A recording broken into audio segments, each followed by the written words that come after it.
Hi everyone. We're going to be continuing Ljupka's talk today. It's going to be a continuation from the talk on Monday, so please head on over to the original one if you'd like to catch up on what was originally talked about. But in this section, we will also be answering some questions that we couldn't get to in the previous recording. So over to you, Ljupka. Hi, Shima. Hi, everyone. Thank you so much for another invitation to continue our conversation from Monday. Really happy to be here.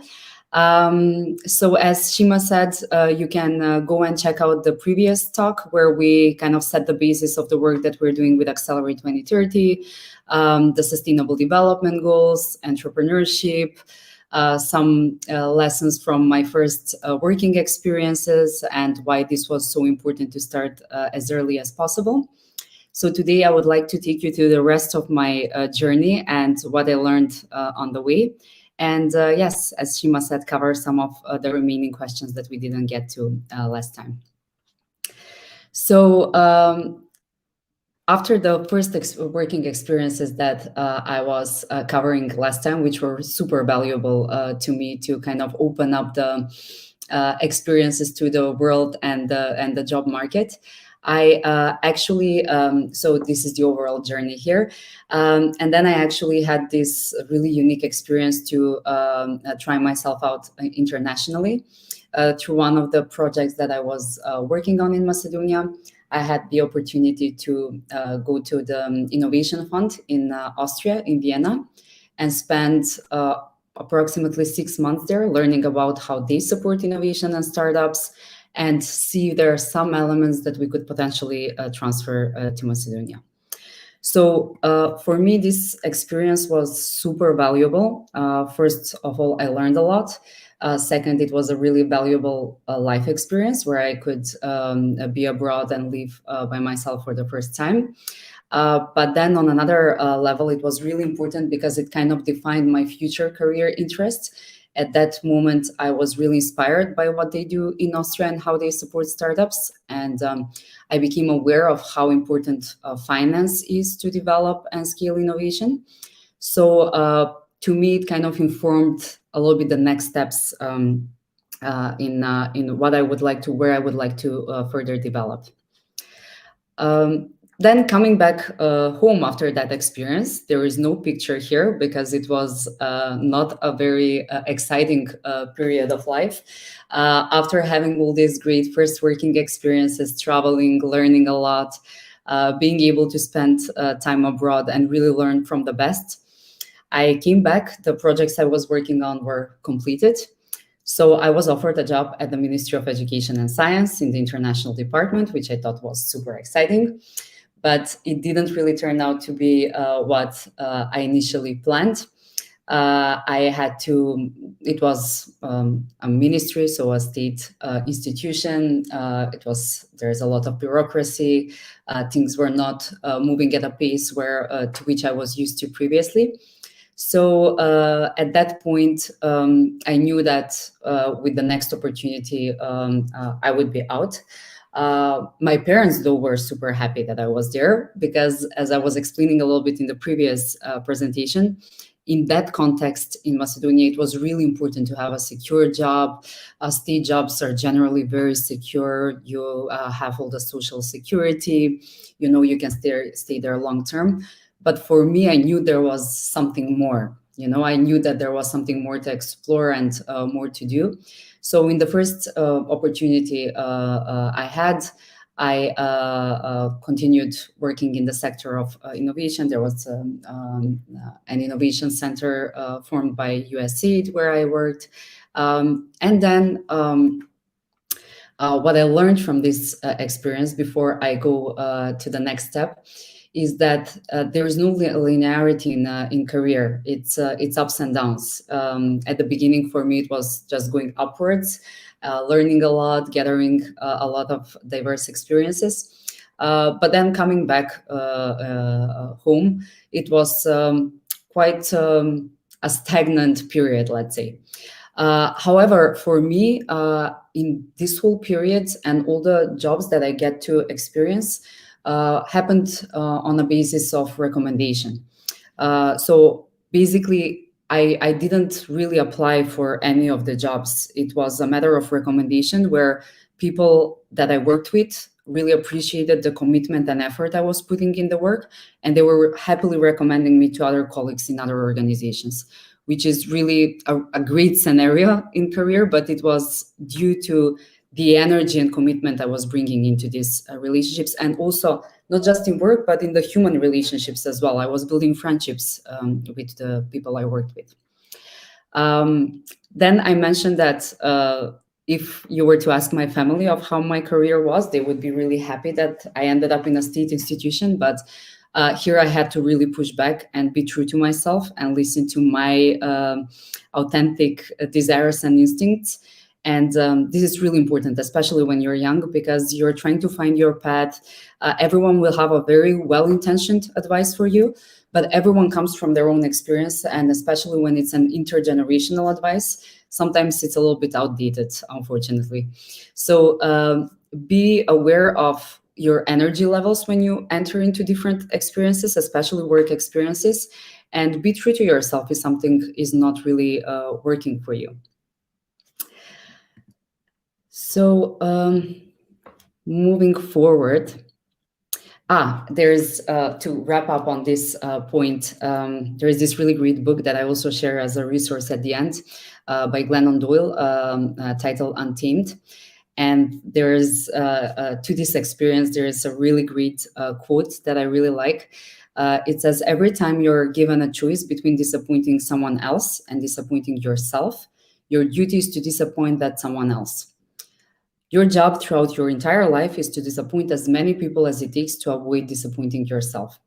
And in the book, this advice happens in a context where her child comes to her and says that they did something at school, or they were pursuing a hobby and they were really unhappy with it. And when she asked them, well, why are you doing it? They responded that to make you happy, to make the mom happy. And to this, the mom responds with this advice. So this is not to say that you should be always confrontational and going against people's advice, but if it's something is really true or really not true to you, then please make sure that you're the last person to get disappointed. Yes, most of you are studying at in the UK, and I had the opportunity to study at the Manchester Business School myself. I had the pleasure to get the Chevening Scholarship, which is the British government scholarship for international students, and I spent 2013-14 studying at the University of Manchester. And the way I arrived at these studies is, as I was saying, coming back from all these exciting experiences and really knowing what I'm interested in, that I want to pursue the path of innovation, startup support, and so on. After coming back to Macedonia, I realized that I don't have so many people to learn from, and that I really want to focus on financing innovation. So that's why I decided to pursue a master's somewhere abroad. And at that point, it was not possible to study abroad without a good scholarship. So I really put all my mind and effort into getting one. And I was lucky to do the master's at the Manchester Business School on innovation management and entrepreneurship. And here I really tried to see what is the next step afterwards. How do I want to connect it? So I tried to see how can I connect this experience with what I worked previously and what my passion and interests were, and what I would ideally want to see moving forward. So with that experience in Austria, I knew that I want to pursue this topic. And I was aware that in Macedonia, there is this fund for innovation and technology development being set up. So when I was choosing my master thesis, I decided to work on a topic that can be connected with the past experience and the future ambitions. So that's what I did. In that phase, I also was interviewing a lot of experts internationally and in the country. I established a relationship with the directorate of our fund that was appointed at that moment. And I kept this relationship, updating how the research is going and sharing my final results. And then upon my return in Macedonia, there was actually a position open at the fund. And this was the ideal job for me. It was finally okay. I've had these experiences. I did my master's on a topic that I'm really passionate about. And now there is a moment for me to contribute to the country's development and bring my knowledge and experience there. It was an exciting beginning. And for me, it was connecting the dots. I was very much involved in the work of the fund, in the Macedonian startup ecosystem. I even had some interesting experiences with training groups of Nigerian women throughout this period. So it was really great at the beginning. And then moving through that experience, this was still a state institution. Some things were still moving slower than what people would wish for. And unfortunately, there were moments where I would feel that I could see at the highest state level how things are being managed, how things are being run, that in some instances, people were not thinking about the country's interests, but more of their personal interests. And at that point, there was a big corruption scandal with that, with the government at that time. And at the same time, when there was this multi-million scandal in the background, I was there on the phone talking to entrepreneurs that we would support. So in the fund, we would give financial grants to startups to develop their innovation. And I was there on the phone with entrepreneurs, telling them that they spent €2 above what they were supposed to do for that period, and to please return the money on the account. And for me, at that point, it was really something that deeply touched some of my deeply rooted values. And I realized that in the long term, in that setting, I couldn't be super happy and productive in that kind of work. Even though I learned a lot, we were working with a lot of international experts. It was a great opportunity to kind of invigorate the local startup ecosystem, meet a lot of people that are doing amazing work in the sector.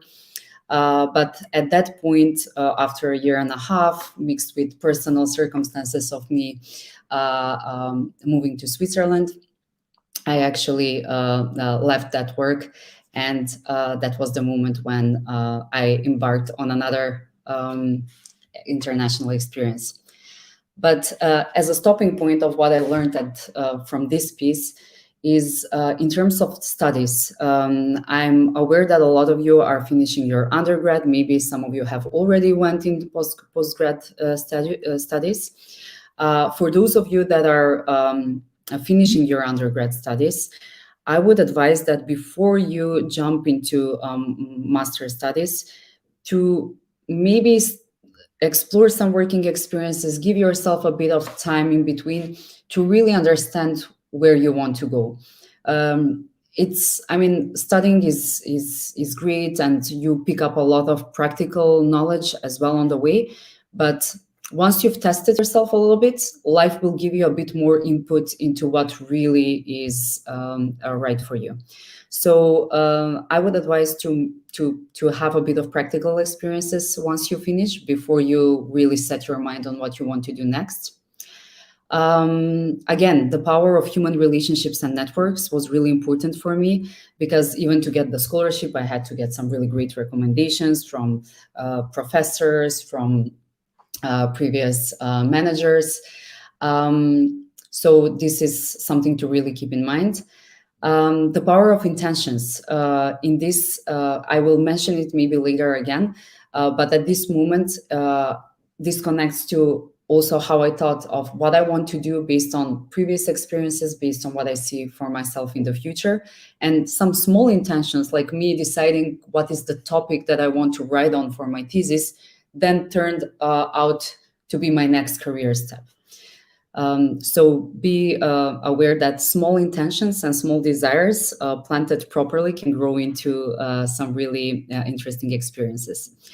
And the power of values. In both experiences where I had to kind of test if I stay somewhere, if I leave, in the end, it's a check-in with yourself. Is this really aligned with your personal values? Is that something that contributes to you thriving and growing? and being authentic to yourself and courageous to live up to your values. And now the most interesting part comes up, and this is actually how I don't think that the previous part of my life was not impactful, but with the birth of Accelerate 2030, I think it was the real embarking on an impactful journey. And I spoke a little bit about my arrival in Switzerland in the last talk, so you can go and check it out, especially to the questions around how do you carve out the first working experience, how do you enter the job market. And I explained a little bit about really proactively targeting organizations that you really want to work for, getting to know more about them, presenting yourself in the best possible way. You have all these softwares and platforms and tools that you can use to create your also online profile. You can create videos, you can do all the research. There's so much information about the different organizations. So when you find something that you're really passionate about, just really use all the resources and tools at your fingertips to really stand out, especially if you're applying to announcements. Recruiters get so many applications, make it easier for them. Put in the keywords in your motivational letter, in your CVs. Create a short video to introduce yourself and drop the link in the email. Use tools to create your online profile. Just be really creative.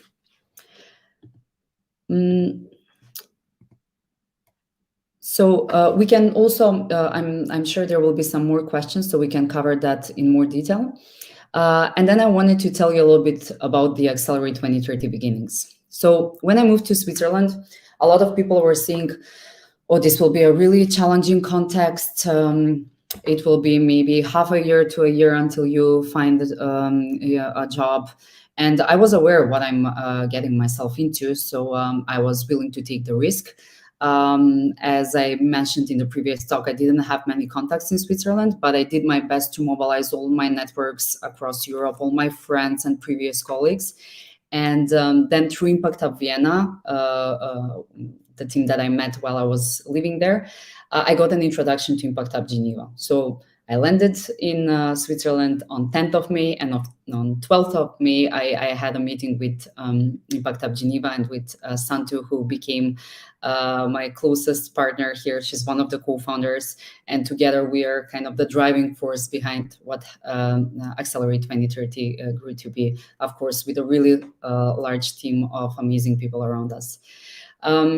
So at that point, the first time we met, Santu showed me this initial idea of Accelerate 2030, which was called the 2030 Challenge. And when we first met, we spent 3 hours brainstorming how we could present this to partners, what other materials can we use, and so on. And since there was such a click, she offered that we can actually start working on a few projects during the summer, which for me was great. I really didn't know what that is supposed to mean, but for me, it was an opportunity to learn, to get to know the Swiss ecosystem, and to learn what's happening in the space of impact entrepreneurship, which was really intriguing for me at that point. That same summer, the UNDP approached us with this idea of organizing the first social good summit in Geneva, bringing some great entrepreneurs from developing and emerging markets, and showcasing that the Sustainable Development Goals are an investment and a business opportunity. And that's how we launched Accelerate 2030 across 10 countries in 2016. At that point, we brought only 5 entrepreneurs in Geneva. We hosted the first Social Good Summit at the Impact Hub in Geneva. And it turned out to be a great success. People were super inspired by the entrepreneur stories. There was a lot of encouragement, a lot of excitement. And we continued. We realized that there is some value that we've generated. We were not really aware what we are building at that moment, but we knew that we're bringing something new and meaningful to the world. And for the Impact Hub in Geneva, this was an opportunity to achieve their mission of connecting the Geneva ecosystem, the whole development sector, the finance sector, with the rest of our network of entrepreneurs across the world. So with all this excitement and encouragement, already in 2017, we launched the program across 17 countries. There was a lot of excitement, a lot of enthusiasm. We were managing to scout for some really brilliant entrepreneurs. These are all people that could have selected any other career that they wanted, and some of them were in high power, high-paced, high-paid jobs.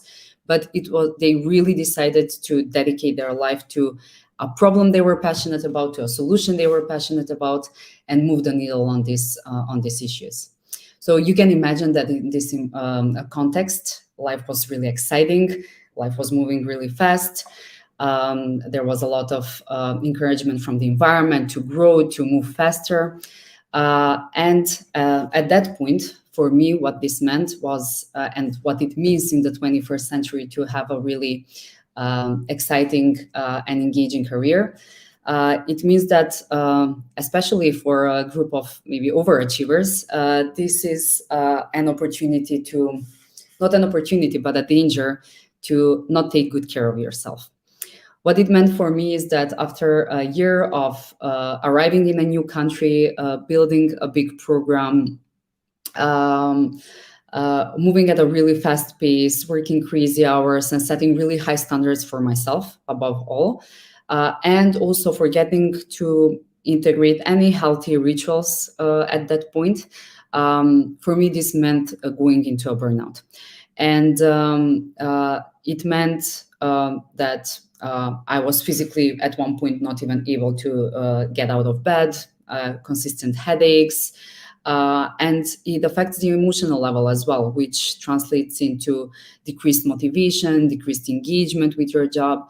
So even though on the outside everything looks great, you're in a new country, you have this really great job, everything is exciting, everyone is really enthusiastic and encouraging, it can happen that you reach a point where inside you're not feeling well because you haven't taken good care of yourself. But for me, what this meant as an experience is that, first of all, I had to step out for a moment, and I had to reconsider a little bit of how I want to really live my life, work being part of it, but not all of it.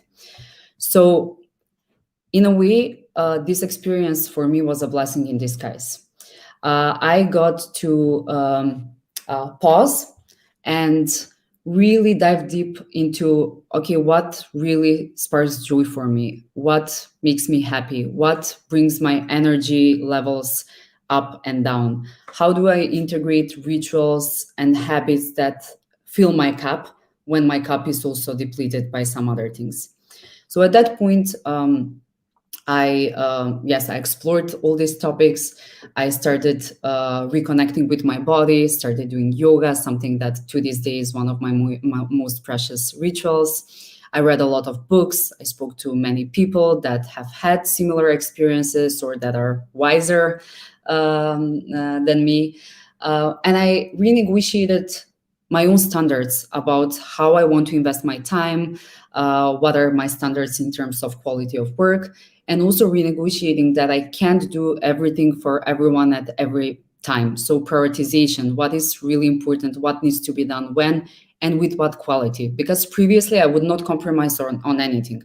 Everything had to be done very soon at a really high standard. And this is still my tendency, but at least now I can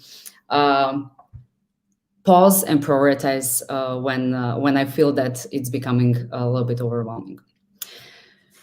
So yes, for me, this was a moment of getting to the next level of what does it mean to design an engaging career while also taking care of yourself.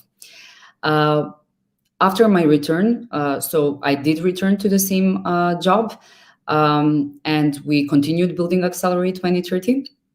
In 2018, we were even present at the UN General Assembly, which was a really great honor for us and the entrepreneurs that we're supporting, because we could showcase our world at a really large global and relevant audience. That's me and Santo arriving at the States for our first scouting journey. And this also connects a little bit with the power of intentions, because at the beginning of 2018, we were just saying, okay, what is really important for us this year? And how do we want to close this cycle? We started supporting entrepreneurs in 2017. Where do we close the cycle? And naturally for us, this meant, okay, yes, let's go to the UN General Assembly. So this was just something that came up as a crazy idea at the beginning of that year. In spring the same year, we went for the scouting journey to see if it's really possible.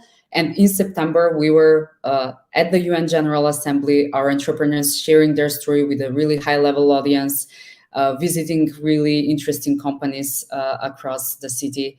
And it just goes to say that sometimes you plant, as I was saying, a small seed, and then it can grow into something bigger. So be bold and be intentional. So that's part of the lessons I learned. Another one is serendipity. So when I arrived in Switzerland, I didn't think that any of this would happen, but meeting the right people at the right time somehow brought things together. So sometimes, you can do a lot of work, and you should do your part. But then there are some things that life will just bring together, and some things are left to serendipity. Another lesson is to invest yourself even when you can't see the concrete outcome at the moment. When I started working with the team at Impact Hub Geneva, Accelerate 2030 was not there. I was just ready to help out and support them with anything needed, because for me it was an opportunity to learn and position myself in this ecosystem. And then some of the most important lessons that I learned through a really difficult time is the power of knowing yourself. Sometimes we just go and push because there are so many external standards of what a successful career is, that we just pursue them, but don't really pause to question, is that really working for me? Is that really what is a success on the external level? Is that success on the internal level? Does it make me happy? So take the time. Maybe when people speak about values and purpose, for you it's still a little bit abstract. Be patient. It will come. It takes some exploration. But do get to know yourself, what really drives you on the deep value and purpose level. And on the energetic level, what fills and depletes your energy. And this can be different things. Reading books can really fill up with energy. Running, laughing with friends, whatever it is, very simple things.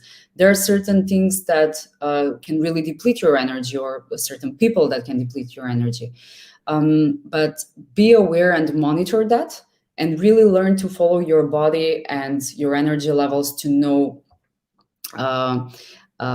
to start shaping experiences that fill you up. I have some advice on how to approach these things. If you haven't done any exploration, first maybe check out the Enneagram. Most of my life I've been against personality tests. But then I discovered the Enneagram, and for me this was a really an eye-opening experience to understand myself better, and to understand that for some things we're pre-engineered to have certain tendencies, think or act in certain ways. And it was really interesting to kind of read my profile and laugh about some things that really happen to me very often, and understand, okay, I'm not crazy. It's actually I have the tendency to do so, and how my strengths and weaknesses can play out when I'm in a really good energetic space, or when I'm not in such a good energetic space, because we can all have traits that can be strengths and weaknesses if we're well or if we're unwell. In terms of energy and positive rituals, I would suggest for you to check out the book named The Power of Full Engagement, which explores the different aspects of energy: physical, intellectual, emotional, spiritual, and how you can build rituals that generate positive energy and full engagement. And be kind to yourself. So I started with the extra mile, but I would like to correct that and say the extra kilometer, which is shorter than a mile. So do the extra steps, do the extra effort, but in a way that is kind to yourself. Don't overpush yourself. Everything will be done and will be done well. And sometimes we are the ones setting the highest standards for ourselves. Just kind of a quick insight into where we are now. In 2019, we had the last edition launched of the program, and Alejandro and Daniela, who you met on Thursday, are one of the entrepreneurs that we supported in the last edition. We are now preparing to launch the 4th edition of the program. And I will tell you a little bit about that, but just connected to some of the lessons that I was presenting and how they feed then into the work that we do. When we work with entrepreneurs now, we don't just look at the businesses and how they grow in terms of their business metrics, impact metrics, but we really start with the human in the center. What does it mean when you build a business and a scaling journey? What does that mean? How do you do that in a way that is healthy for yourself and for the team around you? And then how do you build sustainable businesses and sustainable scaling strategies? And we believe that through that, we are building or contributing to a more sustainable economy. I will not go into more details of this, but if you want to learn more, happy to tell you more in another occasion. And for me, what's really a big win this year and where Accelerate 2030 is now is that in this edition, we're having Macedonia on board, North Macedonia. And for me, this is kind of a closing of my professional cycle. So I started out of Macedonia. I had all these international experiences. I got to build this international program. And now I get to bring it back home and really apply this knowledge and experience and resources to a place that is really close to my heart. So this is something that I'm really excited about at the moment. And for those of you who are interested, we're launching the 4th edition at the end of March. And if you're in any of these countries and want to check it out, follow our websites, and we will have local websites soon. And if you want to get involved, I'm sure there are opportunities if you connect with the local teams. So that's the overall journey of how I started and what I learned on the way. For me, there was this question while we were preparing for these talks of what is impact for you? And for me, it's really simple. It's connected to 2 values of my own that are really deeply rooted. For me, impact is the combination of justice and love for the planet and for the planet and for humanity.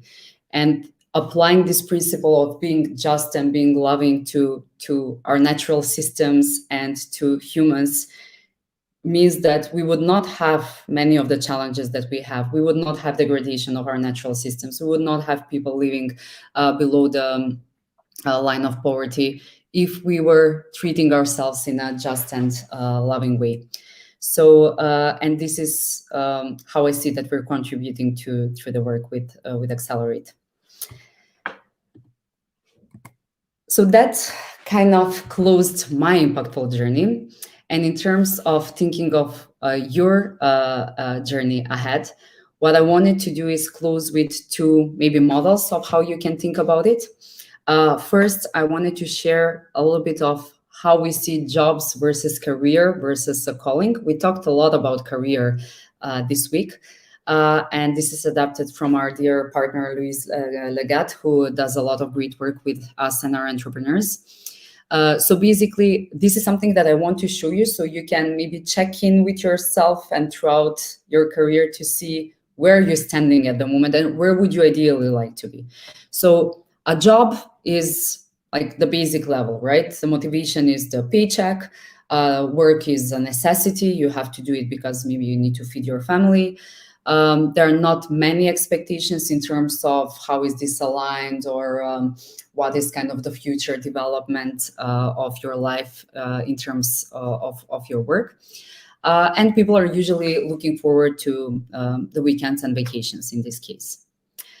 When we talk about career, is the motivation is the earnings and advancing. So the ambition and the progress is a big element here.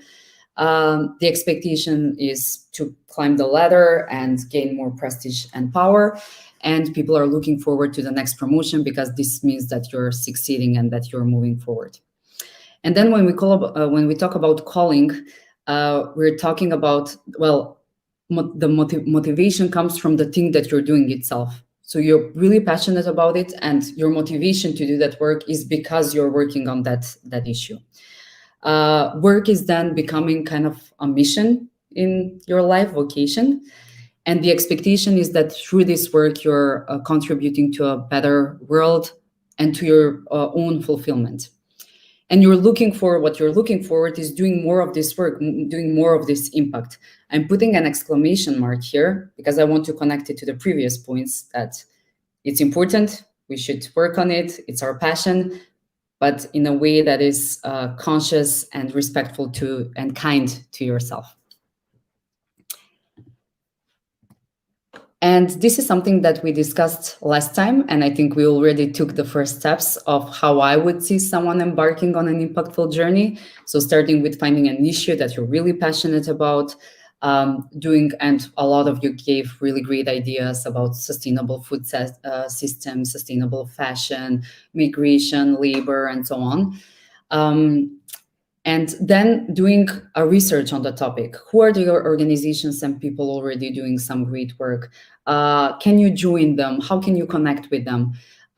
Maybe you don't feel that any of them are doing great work and you have better ideas and you want to take the entrepreneurial path. And you can start taking the first steps and prototyping certain solutions and models. And then it's a lot about trial and learning. So as you saw, there is no linear career journey. It goes up and down. Sometimes you learn a lot, you succeed. Sometimes you fall, you get up, you continue. The networks and the people and the human relationships are super important. So you have to build systems around yourselves of like-minded people. Also connect with people that are not like-minded, but that can be great counterparts in bringing the solution forward. And someone was also talking about mentors and coaches. So surround yourself with the best people that can give you the best input and the best energy. And then persist resiliently. Do it in a way, so have this positive outlook. Don't give up, but take care of yourself on the way. So all of this hopefully is aligned with your purpose and values. And then enjoy the ride and take care of yourself on the way. With that, I would just like to finish with some books and resources that I mentioned before, but I also think some additional that can open up your thoughts and ideas around an impactful career journey or your calling. So Donut Economics is something that is really interesting in thinking about what is a new, more sustainable economic model in comparison to the one that we've built. A New Earth is also a really intellectually stimulating take on the state of humanity and our consciousness and how that translates in all the different aspects of our lives. I mentioned the power of full engagement. Radical acceptance is something more spiritual if you want to really build those strong foundations on a good relationship with yourself. Untamed, which I mentioned, and Sapiens, A Brief History of Humankind, has been really interesting and stimulating to me to understand how we as humanity have arrived here, what are some things that have happened throughout our history to bring us to the moment of where we are at the moment.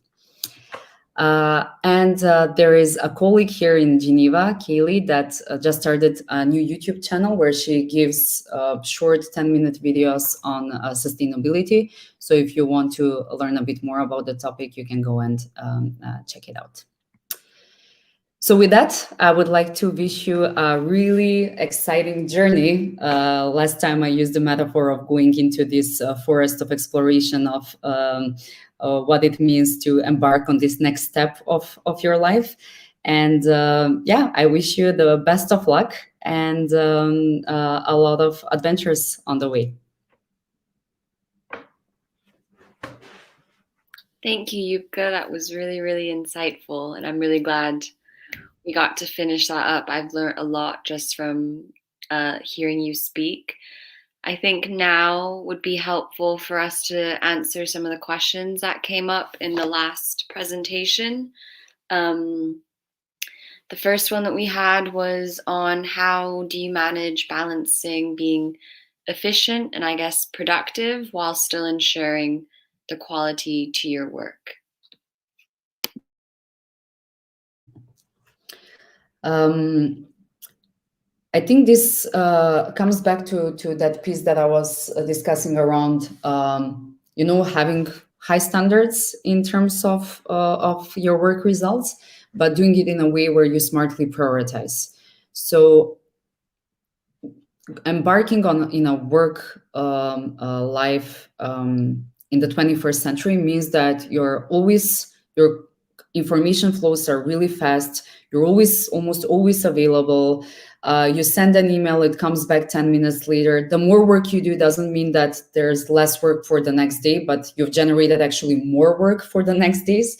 So it's a lot around prioritization, really making clear what is important for you, for the organization, for the project, and what makes a difference, and focusing on those things, seeing what is kind of the level at which it needs to be executed, because also the things, we can always work more on them, we can always perfect them, but what is the level at which it should be done so that it addresses the need, it addresses the quality, but not in a way where we push ourselves over the border working on one project. So I think there's a whole piece around prioritization there, making sure what needs to be done and at what standard, in what timeline, and renegotiating that with yourself and the team. Very often we set a certain list of priorities, but we have to be agile on the way and revisit it as a team and see if we need to change some of those as the timeline progresses. I hope that answers the question.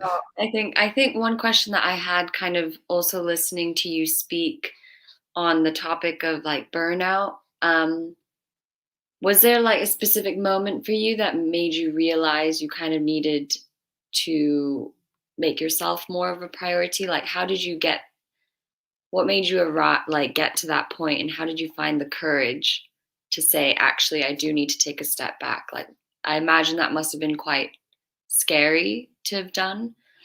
So how did you go about that whole experience? Yes, it is scary and it is a painful experience. And unfortunately, I've seen other people and colleagues go through experiences, and there's a big piece of shame in the whole experience, because people feel that, oh, I haven't done something correct if I got here. I'm failing my team if I got here. How will I can't do more work. I have to step out. What happens with the team and the work that needs to be done? So for me, I mean, it was a lack of self-awareness, maybe. So there was a longer period of stress and feeling tired, but I made myself believe that no, it's just a bit more push, better time management, and I will get there. But there is a piece around time management, but there is a bigger piece around energy management. Being aware of where you are with your energy, what fills it up, what decreases it, and how do you, when it goes down, how do you fill the tank up? And at that point, I did not have this awareness. I was just pushing forward. And the way how I understood was that my body made me understand. Basically, my mind just kept going, but my body said, okay, we're not moving out of bed today. You can go, but we're staying here. So it was basically a physical state that in the end slowed down the mind as well. And this is also a big piece on connecting with your physical body. Sometimes we work on our body, but not with our bodies. So knowing to kind of monitor what's happening in your body is a certain experience, positive, negative, what is your intuition and instincts telling you, and knowing when to slow down. And you asked something about stepping out. right?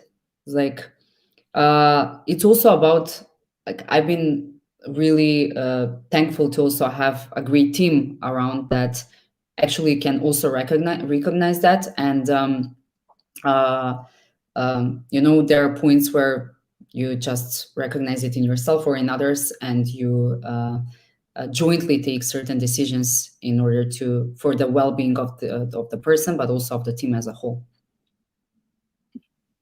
I think that's a really good point that you're making. I think a lot of times we live in quite a very high functioning, if you're not always productive, then you're doing it wrong. But I think I also really believe in this connection between like your mind and your body. And when things aren't, if you're not taking care of your body or your mind, it really is being projected out in a different way. And so when you're talking about like your body just saying, actually, I can't get out of bed today, it's so interesting how it really does. There is such a strong link. And if you're not taking care of one, it really does manifest itself. Yeah, that's a really good point. Yeah, we're holistic human beings. We're not just workers. We're not just students. We're not just Yeah, first daughters. We're like really, really complex beings, and we should be aware of all those layers and how our energies work, and be really kind to ourselves and not let ourselves be disappointed. yeah. Well, that's really good advice. Um, the next question is kind of more job related, but it's about how would you recommend getting experience in this climate and while working a full-time job? Sorry, can you repeat that question, please? It's how would you recommend getting experience in this climate and while working a full-time job? I mean, this connects very much to the topic that we were just discussing. I mean, you have to make a compromise. Do you really, if you want to go into, I guess that full-time job is not really connected to the professional path that the person wants to pursue. So you have to make a compromise. Maybe it's less of engagement in a job that produces a minimum income that you need to have at the moment.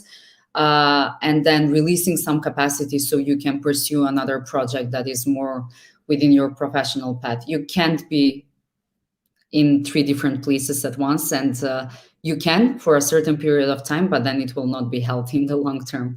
So it's around this life prioritization. Is like, okay, this is where I am in life, this is what I want to achieve, what is kind of the minimum for me to feel safe and secure, and what is the minimum income I need for that, and where can I release some space in life to pursue a passion and my profession and career. I mean, if you're a super energetic person and you're aware that you can go above 100, 120% engagement, then you can always do some work in the evenings, in the afternoons, on weekends. But I would be really careful in how you make sure that when you extend energy, it's filled up with activities that bring joy. And kind of going off of that, we had a question about how, if you had any advice about building a network, how do you go about doing so? I think I also want to personally like add to it, because I do think as a young adult, it can be quite scary knowing how to navigate, creating a network and reaching out to people who are of a higher seniority level and wanting to remain professional, but maybe say wanting to make that connection. How do you kind of manage that balance? It's a really particular context now. I'm aware that you can't meet as many people in person. Usually, workshops and events, conferences would be places where you can establish a first contact.